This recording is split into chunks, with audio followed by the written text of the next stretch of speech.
Hello, everyone. Welcome to As It Were, a podcast about research stories that we find interesting. I'm Max. I'm Otto. How's your day going, man?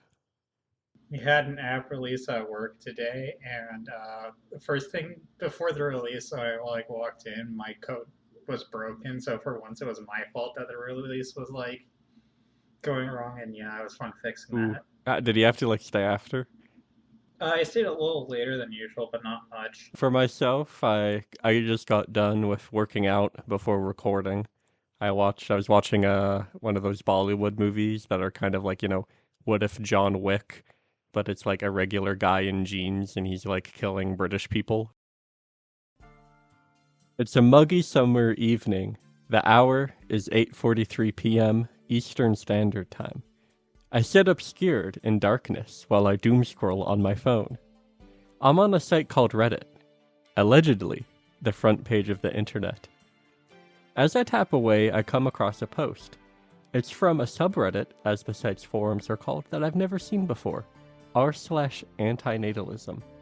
The post is a meme. It has thousands of likes. The title reads, "Don't reproduce people into this." Below it shows a tweet reading, No offense, but what is the point? Are we just supposed to work and buy coffee and listen to podcasts if we die? I'm bored. Intrigued, I clicked to view more. So today, what we have to talk about is antinatalism. I'm assuming you've heard of antinatalism before, right? Do you remember the first time you heard of antinatalism at all? I don't remember a specific first time hearing the word or hearing it first defined, but I think one of the some philosophy or skeptic channel that I watched one time did a video on it, and that's the first time where I heard some of the modern arguments for it. So just on scrolling YouTube or something? Yeah, and I'm telling you, it's so deep in the skeptic community. They were quoting Sam Harris. Nice.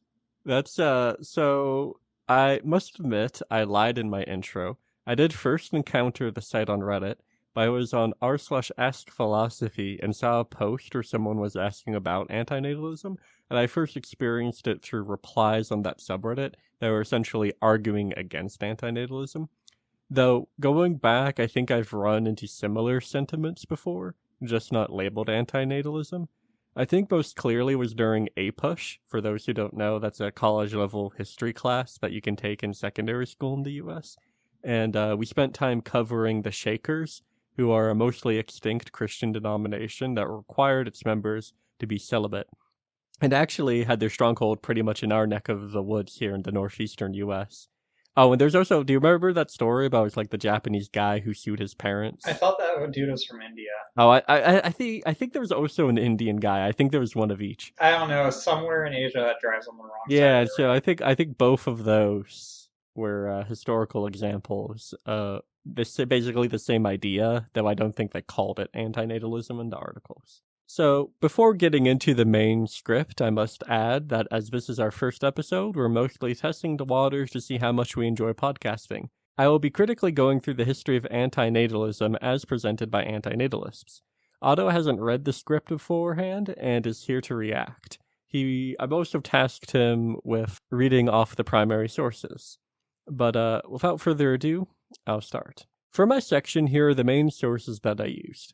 For secondary sources, What is Antinatalism by philosopher Masahiro Morioka, History of Antinatalism by philosophers Katerina Lachmanova et al., The View from Mount Zapfa by Gail Tangenese, Megara's Mafiosi by Hans van Wees, Vedic Cosmology and Ethics by Henk Bodowitz, Eudemus or On the Soul by Anton Hermann Krost, and The Shaker Experience in America by Lester Langley.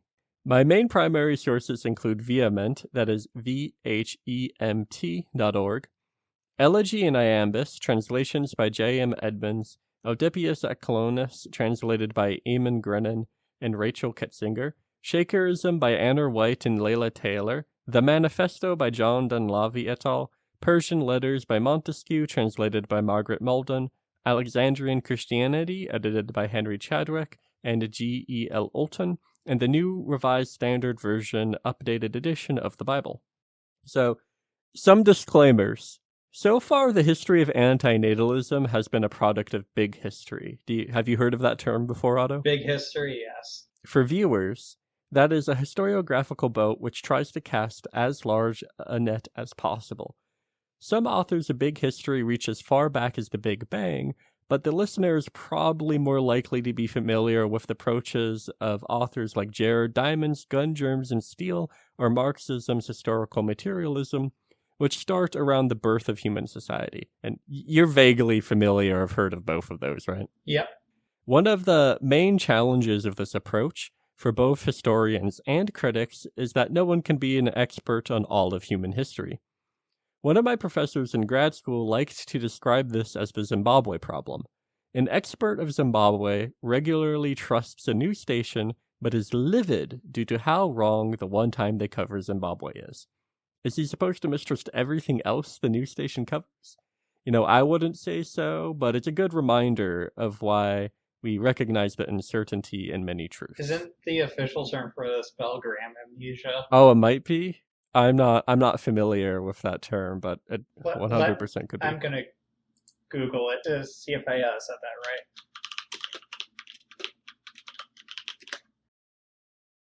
right. Okay, it looks like I just made up Belgram, but it was like some kind of amnesia. Please edit the fact that I said Belgram the fuck out.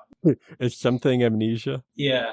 There is an official term for this. I'm just forgetting what it is. I mean, the Zimbabwe problem is just what one of my professors called it, but I don't even know if that's an official term. Like, he could have just came up with that himself, Okay. Then, from the authors I read and my own research, the history of antinatalism is largely Euro-America-centric with some mentions of Asia. Sub-Saharan Africa, Oceania, Latin America, and Native American histories have unfortunately been left out of this story. I will be using Masahiro's definition of antinatalism. That is, antinatalism is the thought that all human beings, or all sentient beings, should not be born. Masahiro further divides this into two subsets: birth negation, or being born is wrong, and procreation negation, giving birth is wrong. He considers birth negation to be the older form of antinatalism, while procreation negation is a modern concept.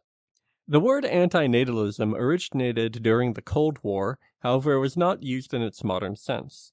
Antinatalism's original use is in an unrelated discussion among social scientists to describe government policies designed to lower birth rates, such as China's one-child policy or Canada's sterilization of Indigenous women. It is important to note that this use is purely descriptive and contains no ethical obligation to it, which I think just from like the average Reddit post somewhere like r/antinatalism, there is 100% an ethical obligation is the entire point of it, right? Yeah. Many of the authors interested in antinatalism claim that beliefs describable as antinatalism began with the ancient Greeks. One case brought up by Masahiro Lachmanova et al. And appears on the Wikipedia page for antinatalism is Oedipus at Colonus by the Greek playwright Sophocles.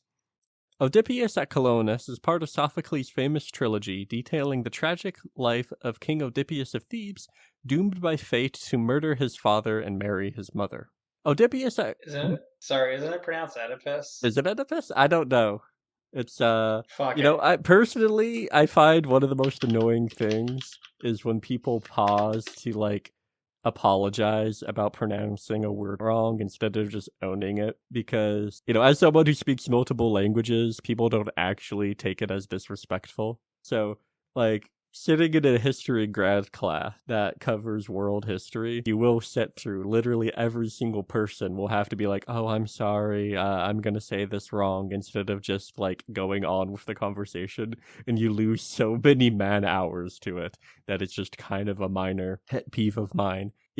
Languages don't have all the same sounds as each other, so you can't expect someone to be able to say everything. I'm just guessing both of our pronunciations are going to be off from however the ancient Greeks said it, right? But the Wikipedia official soundbite is Oedipus for US English. Oh, it is Oedipus. Okay, I'll follow the Wikipedia. You fact-checked me on the spot. Yeah, I am a Okay. wiki warrior. Take that. Oh my We might god. not be Okay, so pronouncing it wrong in the ancient Greek way, but you're also pronouncing it wrong in the modern American way. in my defense, I've only ever seen it written down. How is it again? Okay, Oedipus? Oedipus at Colonus was written around 406 BC after Athens' defeat by Sparta in the Peloponnesian War, which saw the city-state lose its once prominent position in the Hellenic world. An overarching theme of the play is old age, as the plot surrounds the final years of the now aging and exiled Oedipus. The relevant part of the play involves Fake Out by Sophocles, where Oedipus reunites with his daughter and supporters, which seem like the play's end. Instead, Oedipus is barely convinced to meet with his son, the new king of Thebes, who he had cursed to die in a fruitless war against his brother over control of the city. As the dice are cast, the chorus sings. A man desperate for many years of life, not content to live a moderate span, is, in my judgment, obviously a fool. For many feelings stored by lengthy years evoke more pain than joy, and when we live beyond those years that are appropriate, then our delights are nowhere to be found.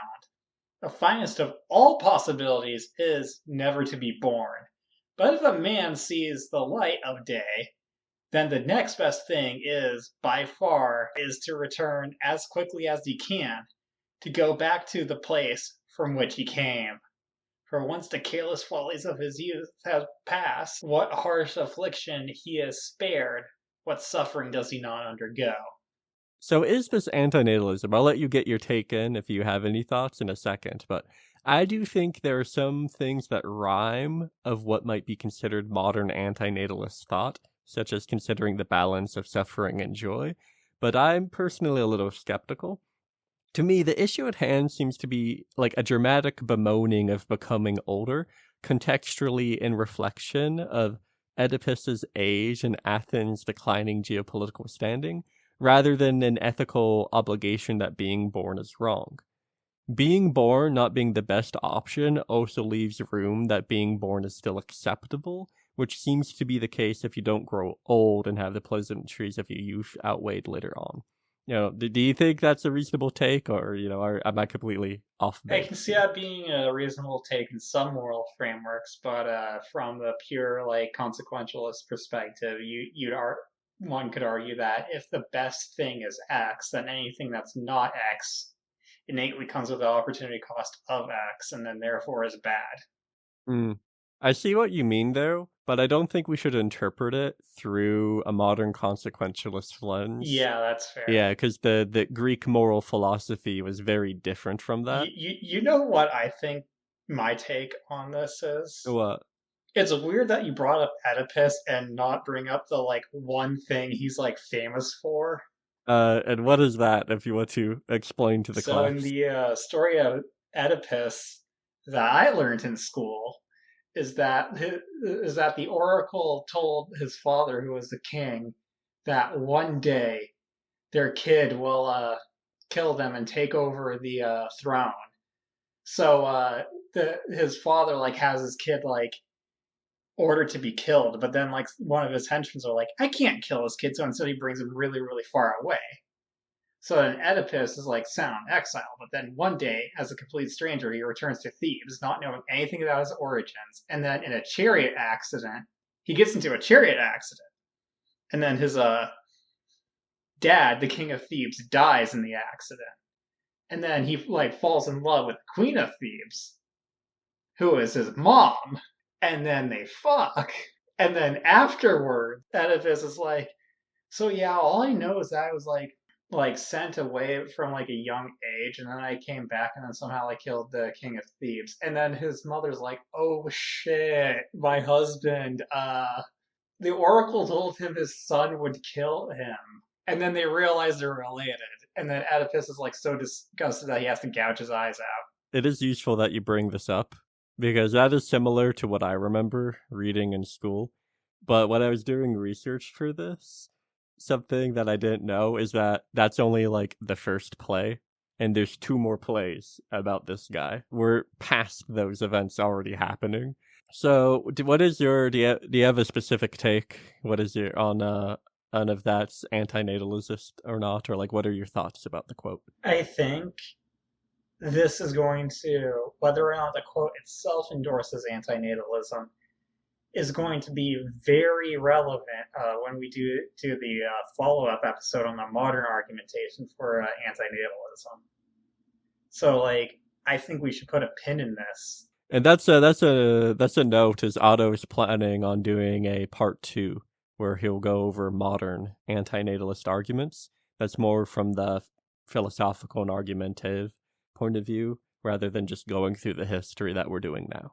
Something that reinforces my point is later Greek commentary on the same theme. Epicurus, a Greek philosopher who advocated a form of restrained hedonism, may have had Sophocles in mind when he wrote to Menocikius 2 centuries later. As people choose a food not merely and simply the larger portion, but the more pleasant, so the wise seek to enjoy the time which is the most pleasant and not merely that which is longest. And when he who admonishes the youth to live well and the old to make a good end speaks foolishly, because the same exercise at once teaches to live well and to die well. Much worse is he who says that it were good not to be born. But when once one is born to pass with all speed through the gates of Hades, for if he truly believes this, why does he not depart from life? It were easy for him to do so if once he were firmly convinced. Basically, some ancient Greeks like kill yourself. Basically, and it's like, well, it may be fun to interpret this along the lines of the modern quip that antinatalists should just kill themselves that is often seen online. Most of the paragraph is again concerned with the issue of youth versus old age. I believe that aging, not birth, is the primary question of debates such as these, be it literal aging or aging as a metaphor for Athens' geopolitical situation. Following Sophocles, another example authors like to use for ancient Greek antinatalism is the poet Theognis, which I would be surprised if you've heard of him before, have you? If I have, I've forgotten about it. He seems to be a pretty obscure figure. I haven't heard of him before this. But both like Epicurus What? and Wait, sorry to interrupt, but I'm reading your primary source. Why is this like translated to like Old English with like est and thou in it? Like we're already translating it from another language. Can't we like translate this to modern English? I don't know why translators choose to do it like that necessarily. Although I will say some of the things I was reading, they only had older translations of, not like ancient or pre-modern, but from, the 1900s, where I guess there would be more prestige involved in translating it that way. But, anyways, Theognis flourished around the 6th century BC. In particular, authors point to his work, the Elegia. The Elegia is a poetic collection of multiple unknown sources traditionally attributed to Theognis, as the core of the writing appears to be his. Literature considers the Elegia to also be reflective of symposia discussions, which, far from the modern academic conferences, were more akin to drunken dinner parties among aristocrats. These are, people they're getting smashed and then just, talking whatever with each other, right? Theognis lived in Megara, a city which saw itself shifting rapidly between periods of democracy and tyranny as it climbed out of the Greek Dark Age. This Dark Age saw a general decline in aristocratic power and in general population, though an increase in other metrics such as foreign trade. Most famously, the Greeks lost the written language Linear B, which had been largely limited to bureaucrats of the aristocracy.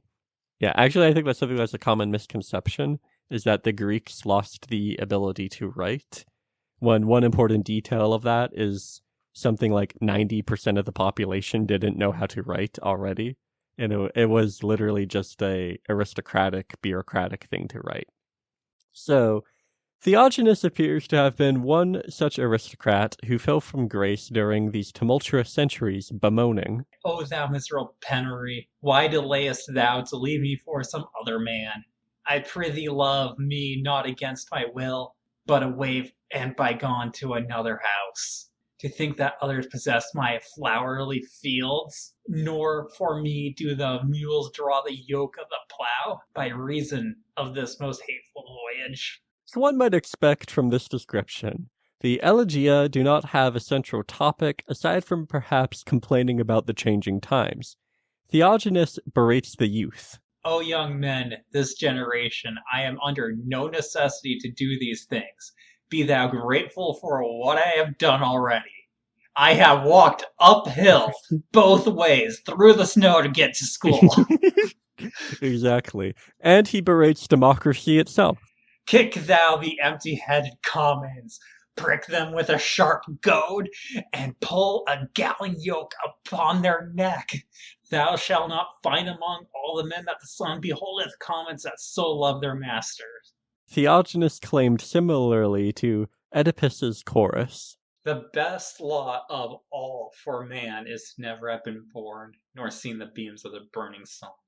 This failing, to pass the gates of Hades as soon as one may, and lie under a godly heap of earth. Although divorced from aging, Theognis' claim for himself was conditioned on vengeance. O Olympian Zeus, and grant me good hap instead of ill. May I die if I find no surcease of evil cares in the giving of pain for pain. For this wise is my due. Yet no vengeance appeareth unto me upon the men that took my possessions by force, whose red blood be it mine to drink. So I'm a vampire. Yes, a little vampiric.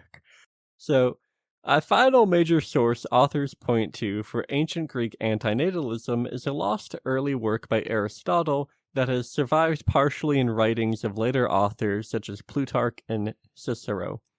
This work on the soul, also called Eudemus, not to be confused with his later work of the same name that often holds opposing views. This work was written as a consolatio, a form of oratory meant to comfort mourners at a funeral, for Aristotle's friend Eudemus of Cyprus, who died in battle among an army sent to liberate Syracuse from its tyrannical leader. And that's Syracuse, Italy, not Syracuse, New York, Otto. You think I'm that dumb. I don't think you're that dumb. I'm just clarifying. And comforting, Aristotle seeks to find the true meaning of death, since if it can be positive, then the grief that comes with death is illogical. It is the soul work where Aristotle promotes antinatalism. And on the soul, Aristotle seems to endorse a Platonic view where humans have an immortal soul. Simply, death is merely the soul returning to where it is supposed to be. Since Eudemus died for a positive cause, his situation is better than that of the living. And I find this kind of funny that it's like the entire point of this support for antinatalism allegedly is just someone trying to facts and logic away someone's grief. King Midas, yes, that one, according to Aristotle, according to Plutarch's 1st century CE Moralia, had captured Silenus, a comically hideous nature spirit with a permanent erection who tutored the wine god Dionysus. Well, having his wisdom extracted, Silenus tells the king that, for men it is utterly impossible that they should obtain the best thing of all, or even have any share in his nature. For the best thing for all men and women is to not be born. However, the next best thing to this, and the first of those to which man can attain, but nevertheless only the second best, is after being born to die as quickly as possible. And that's actually something interesting I'm just now realizing, is this is the first one that it specifies men and women. So I am unsure if in the translations we've been reading, if they mean men, as in specifically people of the male sex, or if they mean men as short for humanity. I was interpreting it as like short for humanity, regardless. I know that's kind of what I'm thinking as well. But there is kind of technically a possibility here that they could be making a separation, because if I remember correctly, the ancient Greeks medically thought there was a much wider ontological distinction between men and women So it is possible they could be making that distinction here, but I don't actually know that. For myself, I view On the Soul and Elegia as more explicitly reflecting antinatalist thought, regardless if their authors were. But like Oedipus et Colonus, they reflect an interesting point. Antinatalism's reputation in ancient Greece appears to be poetically tied to pain. For the Greeks, antinatalism is an expression of pain, whether it be at aging, loss of personal wealth, or the death of a friend. Antinatalism is not yet a serious moral prescription. It's not yet a serious moral prescription. You just have that dude, the forest spirit with a permanent erection, walking around telling you that the second best possible thing after not being born is to die. Yes. But he's not saying morally you should die. Like, I think that's, or that's not exactly what antinatalists claim, but they're morally like, Okay, I guess it makes sense in the same way that like heroin might be taking a whole shit ton of heroin for the first time might be really fun, but no, it's something we'd morally prescribe. yeah, like, they're, like, the ancient Greeks aren't necessarily saying you're an immoral person if you are born. They're just saying, for whatever reasons, it's good to not be. Another example of ancient antinatalism is thought to exist in the ancient Hebrew Bible, specifically Ecclesiastes. Do you have a fact-checking pronunciation on that one, or am I On good? that one, no, but a few paragraphs ago you said Oedipus instead of Oedipus again. Bah! This book was traditionally attributed to King Solomon, but modern scholars consider this to be likely false and instead place the work as centuries younger, written around 200 BCE. Ecclesiastes is also considered to be one of the least coherent sections of the Bible, as it messily traces the woes of a man named Kohelet.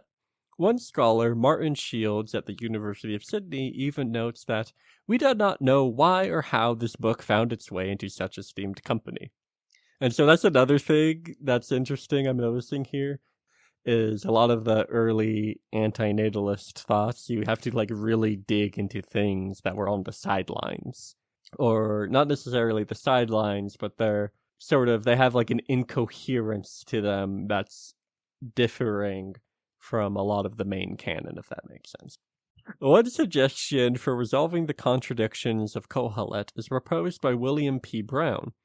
His suggestion is to read the work as Kohelet's internal debate, wherein the actual conclusion comes in his final thoughts. Brown's reading can be applied to how Ecclesiastes handles antinatalism. At first, Kohelet proclaims, Again, I saw all the oppressions I have practiced under the sun. Look, the tears of the oppressed, with no one to comfort them. And I commended the dead, who have already died, more than the living, who are still alive. But better than both is one who has not yet been and has not seen the evil deeds that are done under the sun. and later contradicts. The hearts of humans are full of evil. Madness is in their hearts while they live, and after that, they go to the dead. But whoever is joined with all the living has hope, for a living dog is better than a dead lion. In the end, Kohelet concludes, Even those who live many years should rejoice in them all. Yet let them remember that days of darkness will be many. All that comes is vanity. Rejoice, young man, and let your heart cheer you in the days of your youth. Follow the inclination of your heart and the desire of your eyes. But know that for all these things, God will bring you into judgment. Remember your Creator in the days of your youth before the days of trouble come. So, Dun dun dun! so I do not think that it is particularly fair to conclude that Ecclesiastes is an antinatalist text when the book's ending message is to rejoice life and pleasure, just minding God will judge you for your actions. However, we do have an example of antinatalist thought through Kohelet's thinking. Do you think that's fair? Yes. I would also like to add that, like, for like other texts, like it's normal for like the text itself to have a character that like does something, but not like in universe be attempting to like condone the character doing the thing. So we could also say that just because Koheletz is having this internal debate. We could say that the authors of the book did not necessarily endorse the opening antinatalist thoughts of that as well. It could still just be intended to depict a character that has those thoughts instead of promoting them. That is very true. And I guess that can also retroactively be applied to some of the texts we've already discussed as well. So I think that's entirely a fair point in text analysis. So all of these could be like the meme where it's like if you want to be like Eric Cartman, you miss the point of South Park. Yes.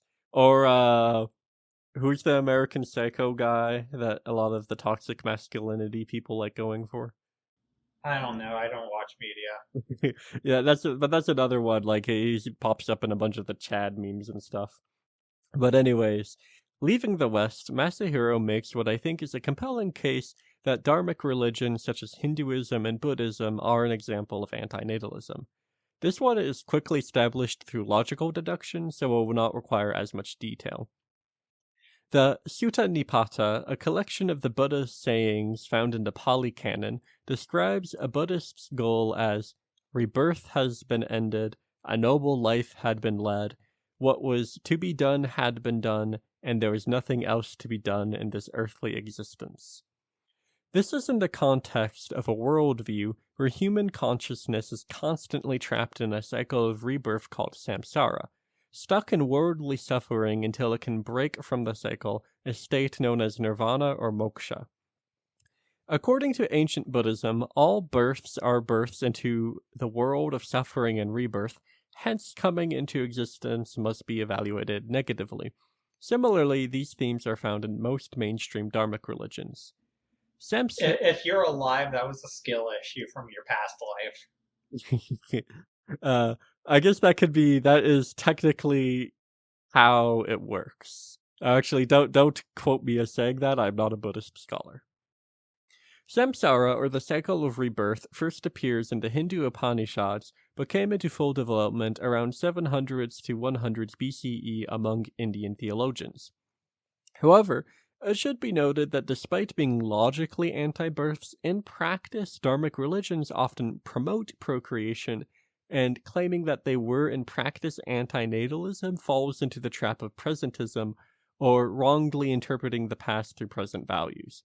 Have you had that word come up in your classes at all in high school social science of like what That presentism is? word specifically, no, but from context, I assume it's going to mean viewing things through the lens of like present like morals or present like philosophy that like hadn't existed back in the time.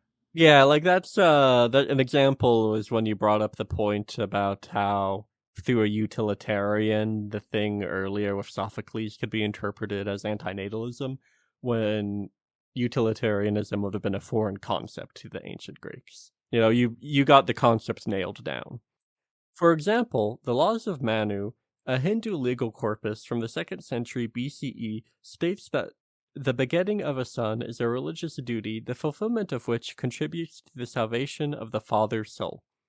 It is also noteworthy that births are not often evaluated negatively, so as long as they lead to lives which are furthering the quest to escape rebirth. Isn't it strange how it's the father that's getting the salvation for begetting a child when it's the mother that's putting in all the work of making the child? Yeah, that's a fair point, and it should be noted that ancient Hindu religion was usually heavily patriarchal. I don't have a huge engagement with Indian philosophy, I should note, but the one thing I have read is the Ramayana, which is one of their sacred texts. And if you were to do a modern critique of that text, one of the things is it does a very similar pattern as some of the stories in the Bible, where whenever, like most of the time when something negative happens, it's caused by a woman. Like, for instance, there's this demon king who is convinced by his wife to go after the main characters, for example, and stuff like that. But now that I've potentially offended a country of 1 billion people who Actually, that might be even more of an offensive statement because not all of them are Hindus. A giant chunk of them are of unrelated religions. Okay, we already mispronounced, or at least didn't check if we were pronouncing a book of like one of the most popular religion in the world is being pronounced correctly. We're now offending another Yes, one of the big we gotta seven. get we gotta get our bases. I want to say that like Max dragged me into this. I'm being held at Yeah. gunpoint. I am not affiliated with anything he says. I might have to censor that. We'll see. It's we can't let the truth get out. So, similarly to early Hinduism and Buddhism, forms of antinatalism were found in early Christianity. Marcion of Sinope, Sinope is a city in modern Turkey, flourished from around 85 to 160 CE and taught that the world was created by an evil Old Testament god known as the Demiurge. The God of the New Testament was a superior God who sent Jesus to save humanity from its evil world. Not only was humanity tainted by original sin, but material existence itself was immoral. Marcionism largely survives through the critical writings of authors who later became foundation for the canon of mainstream Christianity. One such critic was Clement of Alexandria, an Athenian theologian who taught in Egypt. For Clement, Marcion's doctrine had one key failing.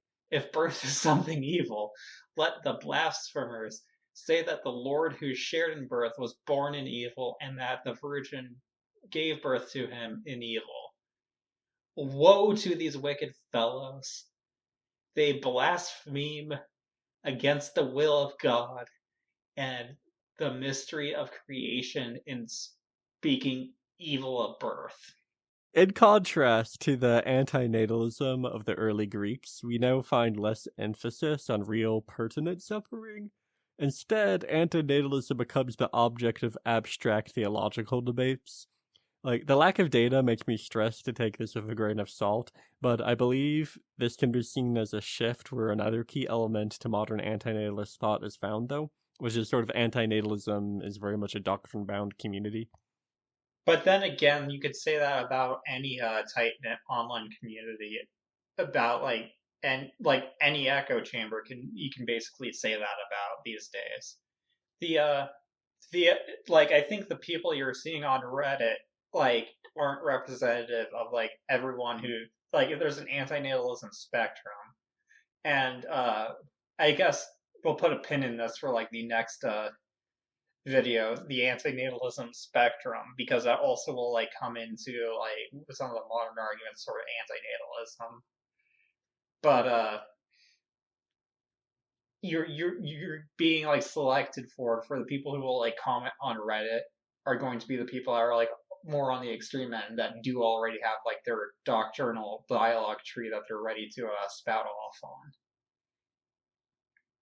Just like like the average like anti-vaxxer you see on Reddit is probably gonna like know a lot more talking points than like say an anti-vaxxer you see on the street that's just like things that like needles are and like chemicals are kind of weird, but only is going off of You vibes. know, I'm going with actually you're right on that one. That take should be rescinded a little.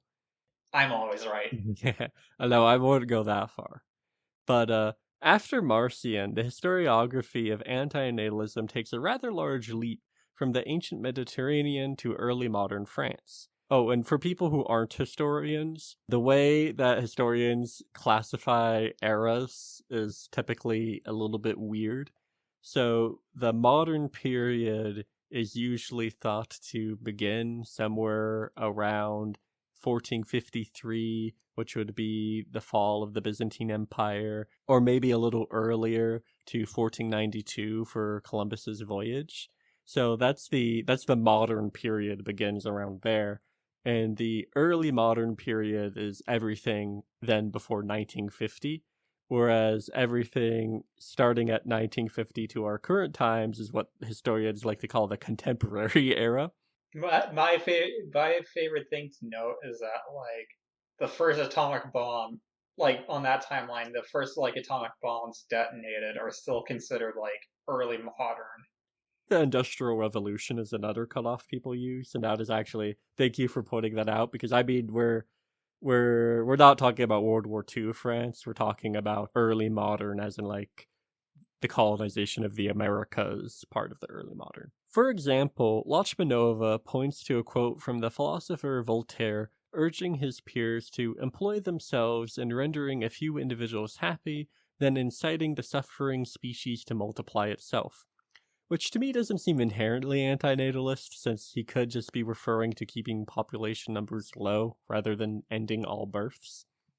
And then Lachmanova also points to a quote from Montesquieu, where his fictional traveler Uzbek, which is Uzbek actually a name? Have you heard of that? Or because I know it's an ethnicity, but did like Montesquieu just like literally just make some guy named something like, yeah, he's English?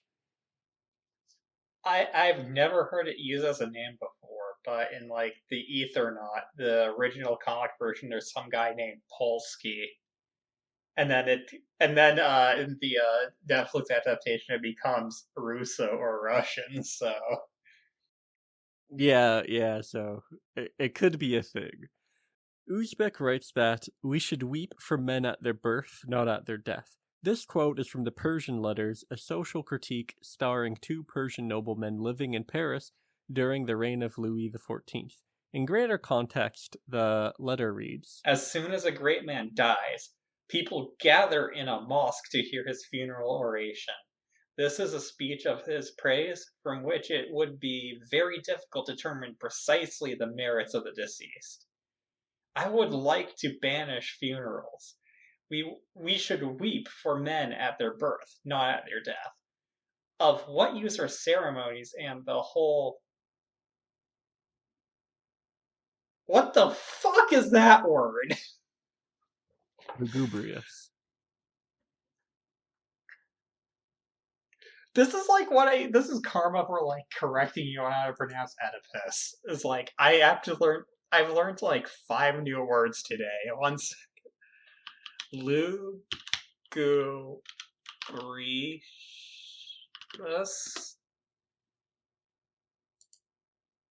lugubrious, looking or sounding sad and dismal. We should weep for men at their birth, not at their death. Of what use are the ceremonies and the whole lugubrious display that a dying man is exposed to in his last moments, the tears of his family and the suffering of his friends, except to aggravate the loss he is about to experience? We are so blind that we do not know when we should grieve or when we should rejoice. We hardly ever feel anything but false sorrows or false joys. When I see the Mogul, who every year stupidly climbs onto the scales and has himself weighed like an ox, when I see the people rejoice because their prince has become more substantial, that is to say, less capable of ruling them, I am filled with pity, even for the human extravagance. For me, I think this is another case where focusing on antinatalism is a misreading of the text, despite some elements existing. The clearer message is one of complaining about extravagance, the fake public displays of emotion, and how people wrongly idolize their leaders. It does not seem to me like there was a clear, serious prescription that being born or giving birth was wrong in here.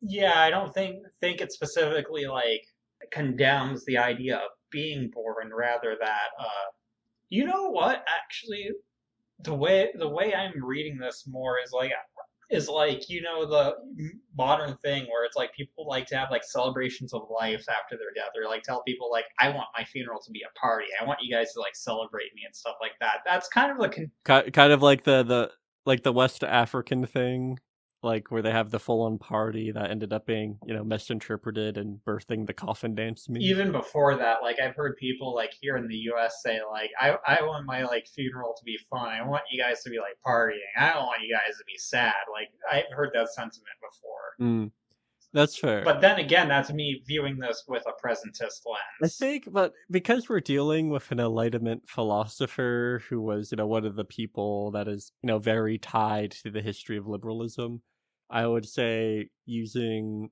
modern, like, president's thought is, well, is less likely to be fallacious than doing it with an ancient Greek writer. But I'm not a It's wrong, but less wrong. yeah, and so I'm not a scholar of Montesquieu. Again, the Zimbabwe problem I brought up earlier, but I feel like just in a vacuum, your point makes sense. I depart now from the current historiography of antinatalism to bring up a group that I'm surprised that authors basically completely blow over: American Shakers. And you know who the Shakers are, right? Shake your oats. So it's something that like random kind of, not necessarily random Joe, but just someone who isn't a historian in America has heard of these people, right? Named for their eccentric worship practices, the Shakers were a utopian Christian sect that promoted complete celibacy, an end to private property, equality, and pacifism. In fact, the Shakers' commitment to gender equality makes them one of the few sources we have of a historical anti-natalism among women. The first communal settlement was founded in 1776 outside the city of Albany, New York. Hey, Albany mentioned. Woohoo! Might have to X that out, but we have lived in Albany.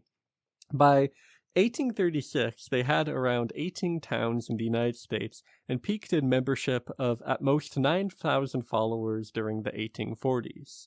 And one thing I will note is this is actually surprisingly a modern news topic.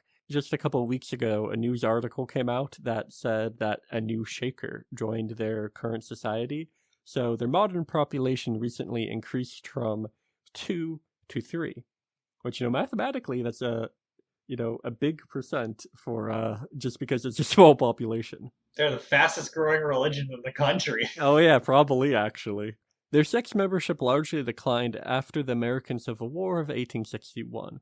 While small, they're still taught about in U.S. I like you specify. I like how you specify the American Civil War of 1861. You're like, you think there's going to be another one that you need to disambiguate between by the time this comes out.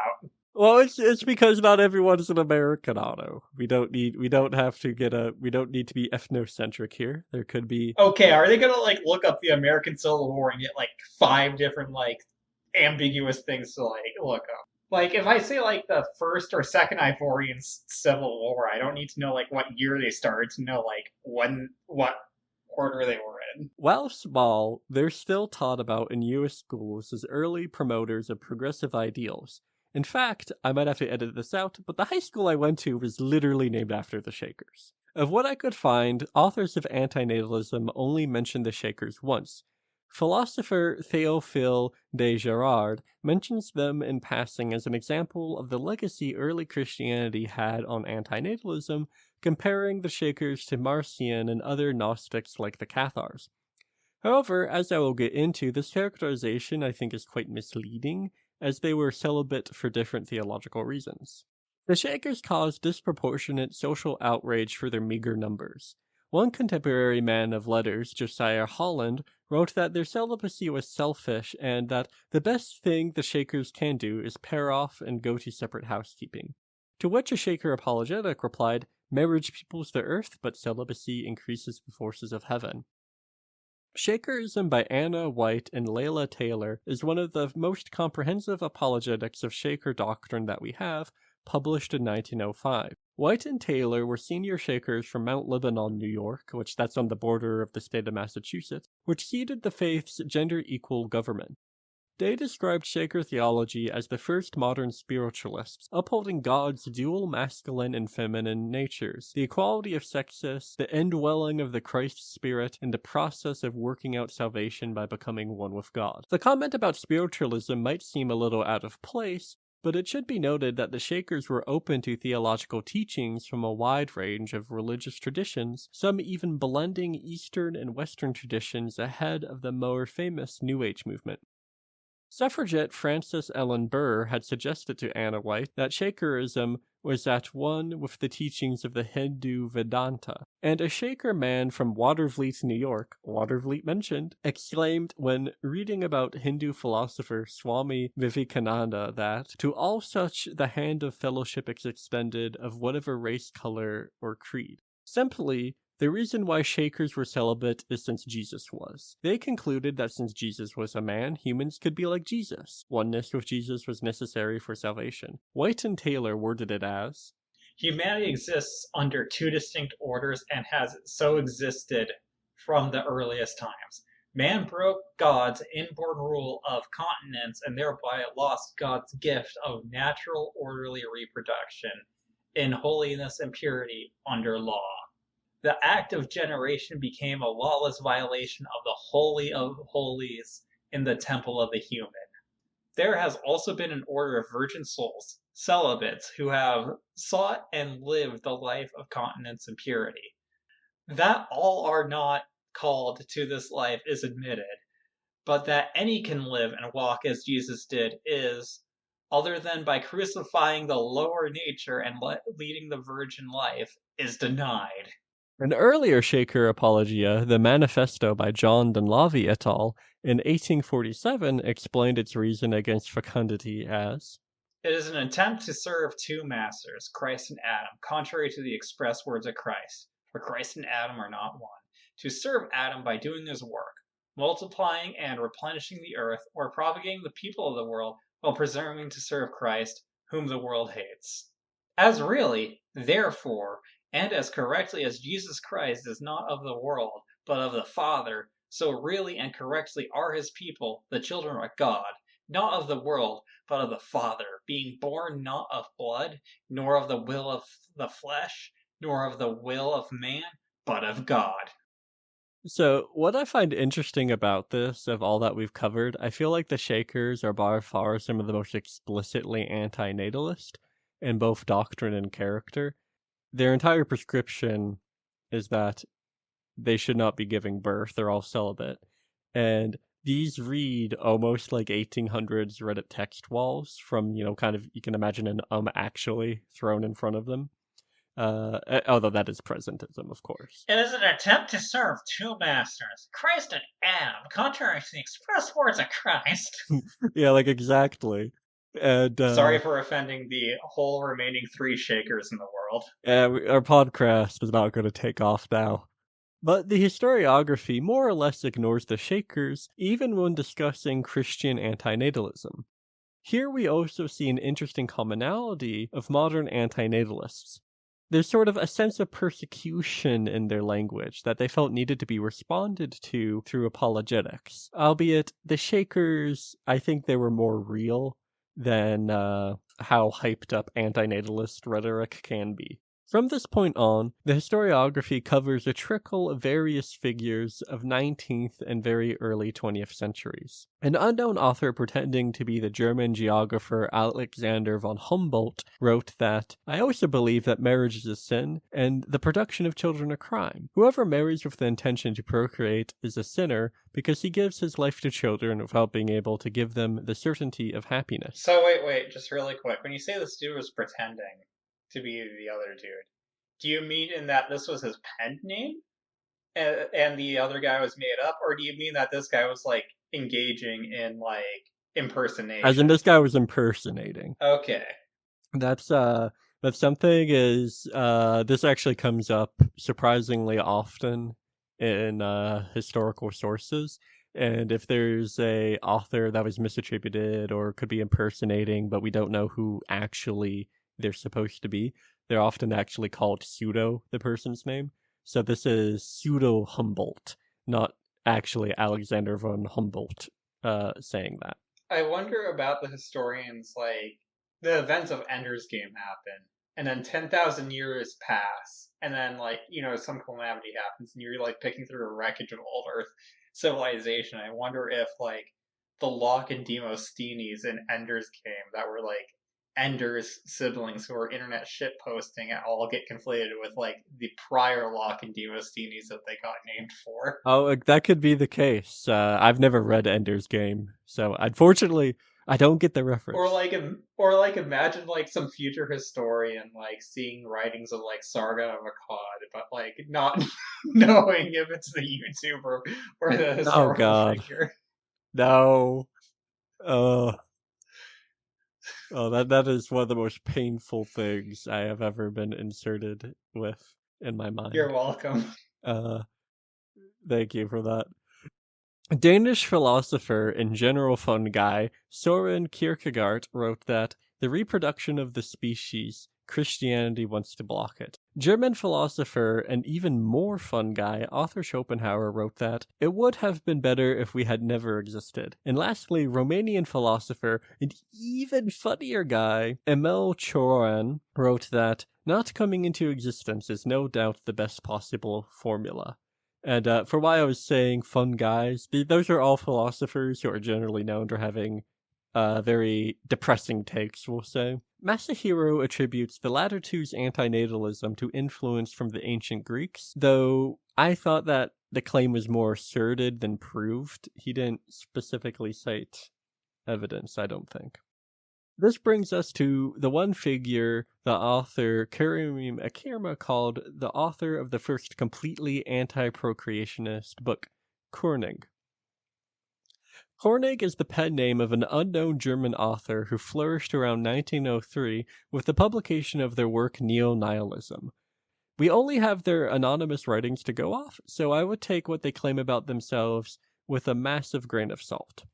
The main detail Koenig claims about their life is that they were a learned world traveler who gained wisdom in Turkey, Palestine, India, China, and Japan. Similar to Shakers, Koenig was inspired by both Western and Eastern traditions. They wrote, "The innermost kernel and spirit of Christianity is identical with that of Brahmanism and Buddhism. They all teach a great guilt of the human race through its existence itself." However, one of my objections to Christianity has always been that it's not clear enough about the repudiation of child production. Sadly, from what I could find, all of Koenig's works have not been translated into English, so I'm relying on snippets translated by Karim Akirma. Google Translate looked to verify them. I think the antinatalism here is more cut and dry without needing as much context. Koenig writes, "With increasing intelligence, mankind comes to realize that, all in all, suffering far outweighs pleasure.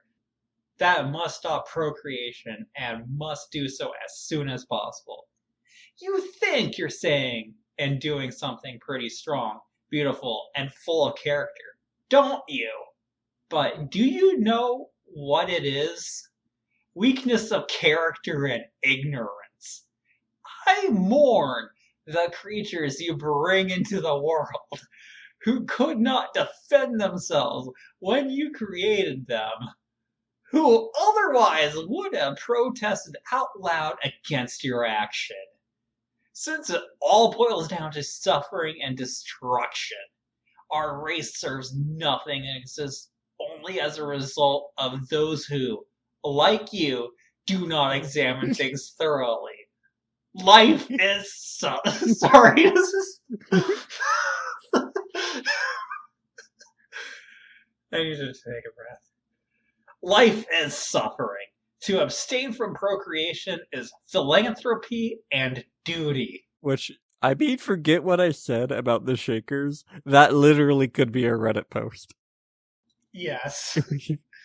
So, actually, the spelling is too good. The spelling is too good. So we're saying it's an insult to compare Koenig to Redditors?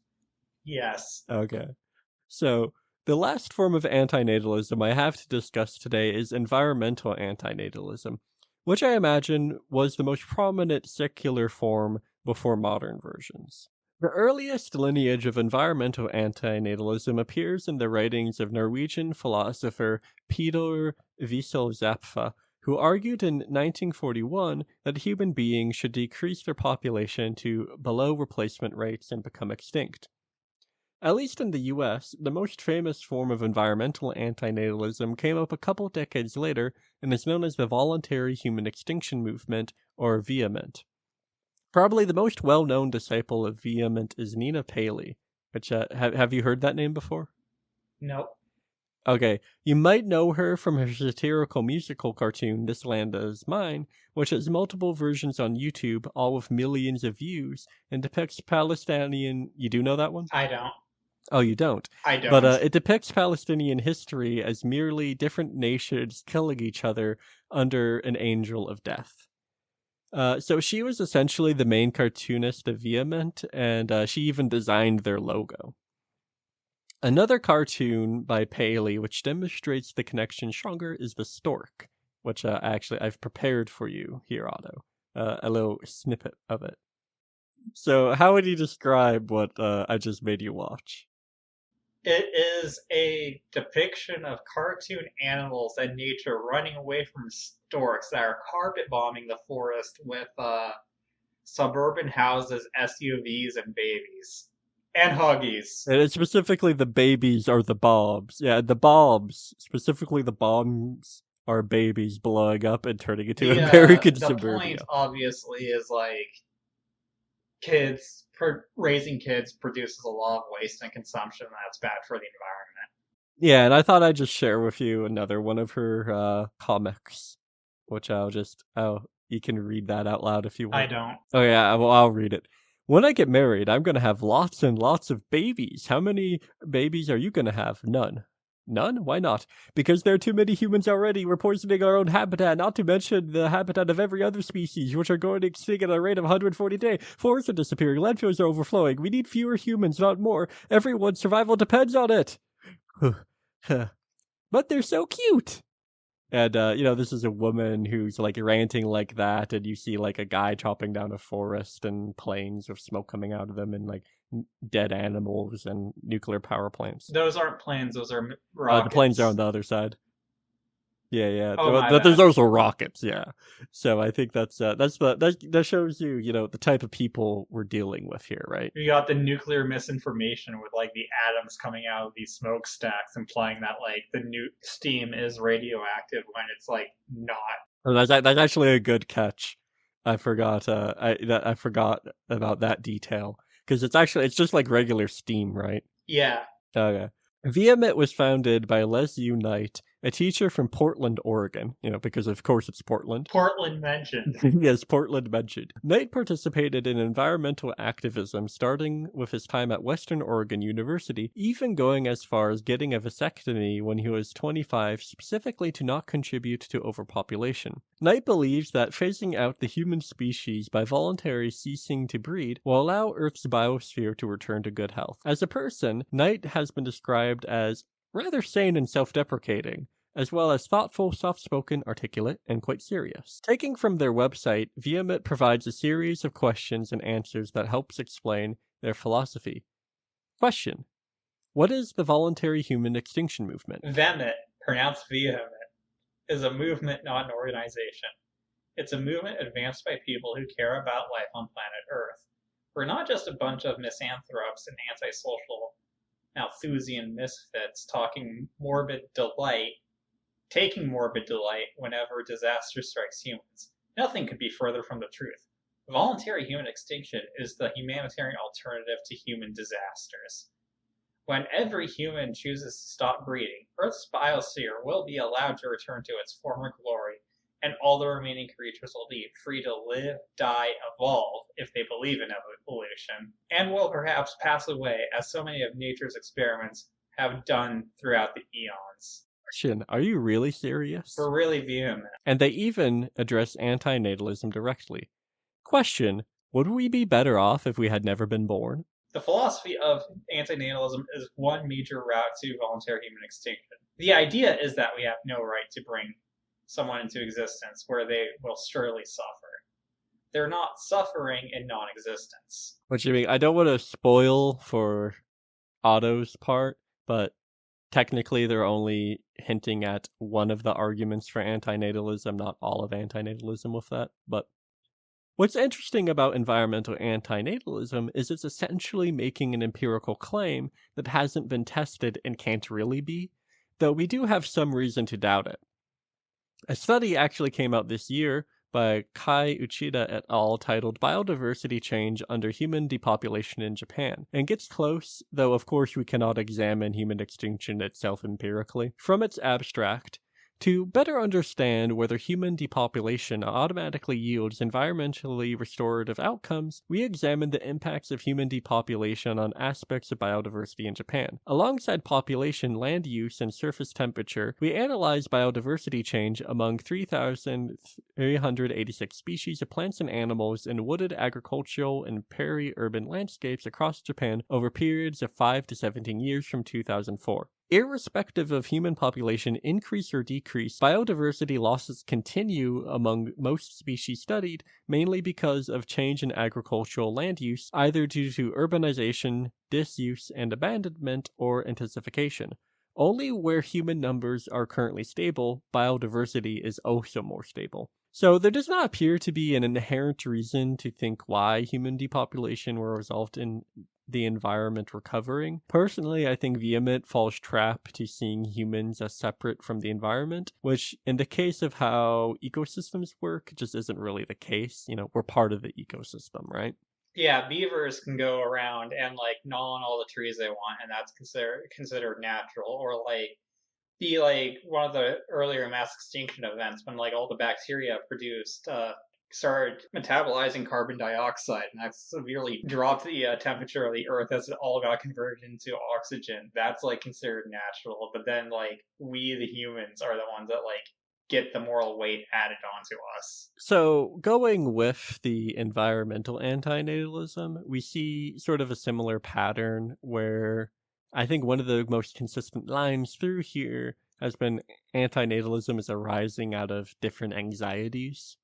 It seems to be, is it the anxiety over aging? Is it the anxiety over making it into heaven?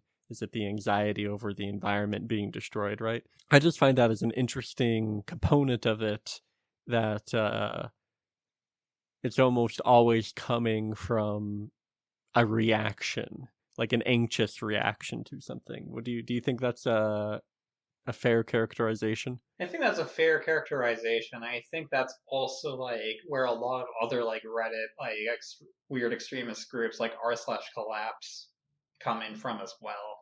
Mm-hmm. Which like r/collapse is like out of scope for this, but it's basically a subreddit that was like all about like anticipating like societal collapse due to like climate change or other external factors and preparing for it. Okay, I can see that being related.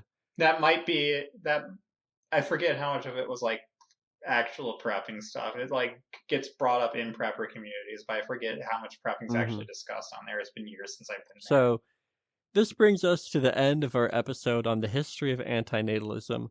Going by my department's rule of history, history has to be at least 30 years old to count as history, which is not actually how it works, and I think I did not exactly follow the 30-year rule there, but Well, according to r/history memes, it's 20 years. So it's only 20 years. Well, that's how you can tell they're true memers and they're not really the academic historians. 10 years too young.